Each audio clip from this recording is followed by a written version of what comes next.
আসসালামু আলাইকুম সুপ্রিয় দর্শক, কবরের জীবনে প্রত্যেককে তিনটি প্রশ্নের সম্মুখীন হতে হবে। আর এই তিনটি প্রশ্নের উত্তর যারা সঠিকভাবে দিতে পারবে তারাই হচ্ছে সফলকাম। আবার কিছু কিছু লোক আছে যাদেরকে কবরে প্রশ্নই করা হবে না, বিনা হিসাবে তাদেরকে জান্নাতে দেওয়া হবে, তারা হচ্ছে সবচেয়ে বেশি সফলকাম। তাদের মধ্যে কুরআন এবং হাদিসের আলোকে 5 শ্রেণীর লোক রয়েছে যাদেরকে কবরে কোনো প্রশ্ন করা হবে না।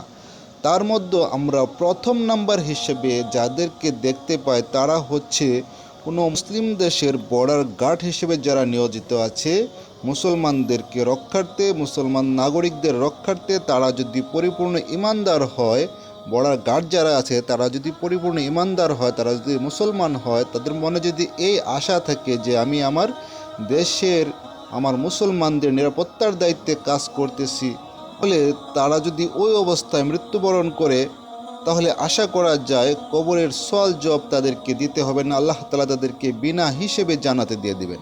2 নম্বর আমরা যাদেরকে দেখতে পাচ্ছি তারা হচ্ছে শহীদ। কেননা শহীদ তাদেরকে বলা হয় যারা আল্লাহর রাস্তায় জীবন দিয়েছে, তারা হচ্ছেন শহীদ। আর এই শহীদদেরকে কবরে কোনো সওয়াল জবাব করা হবে না, বিনা হিসেবে আল্লাহ তাআলা তাদেরকে জান্নাতে দিয়ে দেবেন।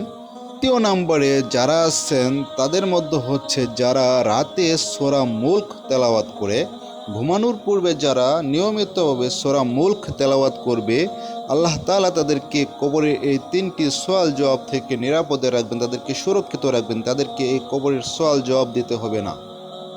4 নম্বরে যে ব্যক্তিগুলোকে কবরের সওয়াল জবাব করা হবে না তারা হচ্ছে শুক্রবার রাতে অর্থাৎ বৃহস্পতিবার দিবাগত রাত্র থেকে শুরু করে শুক্রবারের দিন সন্ধ্যা পর্যন্ত এই সময়ের ভিতরে যারা মৃত্যুবরণ করবে তাদেরকে কবরের সওয়াল জবাব করা হবে না।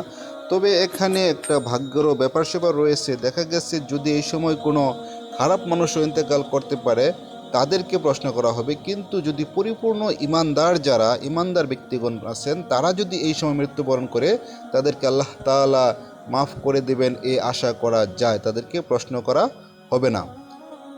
5 নাম্বার লিস্টে যে ব্যক্তি রয়েছে তারা হচ্ছে যারা পেটের পীড়ায় মৃত্যুবরণ করেছে, তাদেরকে কবরের সওয়াল জবাব করা হবে না।